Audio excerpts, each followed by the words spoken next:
Hello friends, welcome to my channel Kesarwani academy.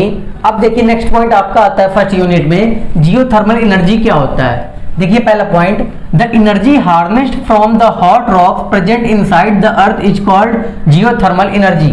First point में ये बता रहा है आपका कि हॉट रॉक से, गर्म पत्थरों से जो एनर्जी हम लोग प्राप्त करते हैं, जो प्रेजेंट होते हैं पृथ्वी के अंदर, ठीक है, उसे ही हम लोग जियोथर्मल एनर्जी कहते हैं। हॉट रॉक से प्राप्त होने वाली एनर्जी को ही हम लोग जियोथर्मल एनर्जी कहते हैं। और ये हॉट रॉक्स कहाँ प्रेजेंट होते हैं?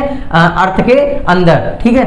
सेकंड देखिए क्या है, there is an increase in the temperature of the earth with increasing depth below the surface. Second point का आप लोग ये मतलब बताएंगे कि जैसे जैसे हम लोग पृथ्वी के डेप्थ में जाते हैं तो वहां पे हम लोगों को टेम्परेचर जो है इंक्रीज होता चला जाता है। जो हॉट रॉक्स मिलते जाते हैं, गर्म पत्थर मिलते जाते हैं, जैसे ही हम लोग कोर की ओर बढ़ेंगे, पृथ्वी के सेंटर की ओर बढ़ेंगे, तो वहां पे जो है टेम्परेचर जो है और इंक्रीज होता चला जाता है। अब देखिए थर्ड पॉइंट क्या है, the fission of radioactive material naturally occurring in the rocks increases the temperature of the earth as we move down from the earth surface. ठीक है, थर्ड एंड सेकंड लिंक है। Second में आपको ये बता रहा था कि आप लोग जब डेप्थ में जाते हैं तो उसका टेम्परेचर अर्थ का बढ़ता जाता है। तो थर्ड में ये बता रहा है कि क्यों वो टेम्परेचर बढ़ता है जैसे जैसे हम लोग गहराई पे जाते हैं पृथ्वी के। तो आप लोग ये बताएंगे कारण कि टेम्परेचर जो है पृथ्वी का इंक्रीज होता जाता है जैसे ही हम लोग अर्थ के सरफेस से डेप्थ में, गहराई में जाते हैं। क्यों इंक्रीज होता है? क्योंकि fission of radioactive material naturally occurring in the rocks, पत्थरों में जो है रेडियो एक्टिव मटेरियलों का विखंडन होना चालू हो जाता है। इस वजह से जब हम लोग पृथ्वी के गहराई में जाते हैं तो वहां का टेम्परेचर इंक्रीज होता चला जाता है।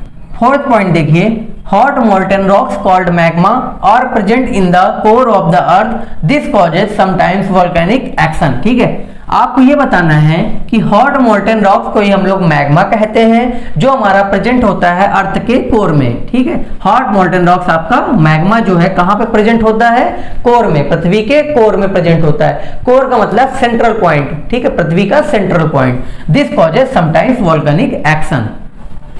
फिफ्थ पॉइंट देखिए, this hot steam is use to operate turbines to generate electricity. ठीक है, इन्हीं जो हॉट स्टीम होती है, मतलब गर्म भाप होती है, उसका यूज करके हम लोग टर्बाइन से इलेक्ट्रिसिटी जनरेट कर पाते हैं।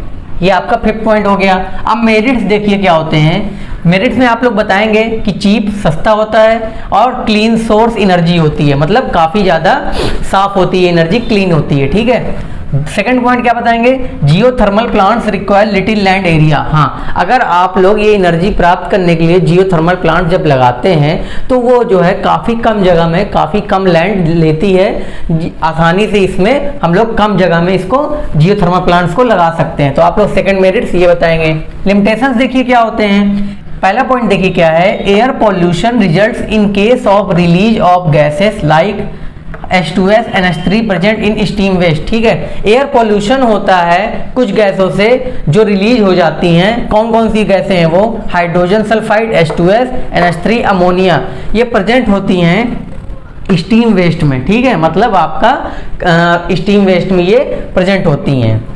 सेकंड देखिए, noise pollution results from drilling operation. अब आप लोग जानते हैं कि अगर जियोथर्मल प्लांट्स आप लोग लगाएंगे तो जाहिर सी बात है कि हम लोग पृथ्वी के अंदर गहराई में जा रहे हैं तो ड्रिलिंग प्रोसेस होएगी। ड्रिलिंग का मतलब आप लोग समझ पा रहे होंगे कि ड्रिलिंग का मतलब आप लोग जमीन की खुदाई कर रहे हैं। ठीक है, तो खुदाई करते वक्त जो है काफ़ी ज़्यादा नॉइज पॉल्यूशन होएगा, काफ़ी ज़्यादा शोर शराबा होएगा। तो उसे ही हम लोग यहाँ पे बता रहे हैं कि नॉइज पॉल्यूशन होता है जब हम लोग ड्रिलिंग ऑपरेशन करते हैं। और ड्रिलिंग ऑपरेशन क्यों करते हैं आप लोग? क्योंकि आप लोग जानते हैं कि जब हम लोग गहराई में जाएंगे तभी इस एनर्जी को हम लोग प्राप्त कर सकते हैं, जियोथर्मल एनर्जी को प्राप्त कर सकते हैं। तो आपके ये हो गए 5 पॉइंट डिफिनीशन में, मेरिट्स हो गए, लिमिटेशन हो गए। इतना पॉइंट आपके लिए काफी एग्जाम के लिए। और बाकी आपको जो लगता है कि थोड़ा आप लोग अलग से मैंने बताया है तो आप लोग उसे भी वहां पे लिख सकते हैं। ठीक है, तो थैंक यू गाइज। वीडियो आपको अगर पसंद आई हो तो लाइक करें, शेयर करें एंड सब्सक्राइब करें मेरे चैनल को। Thank you.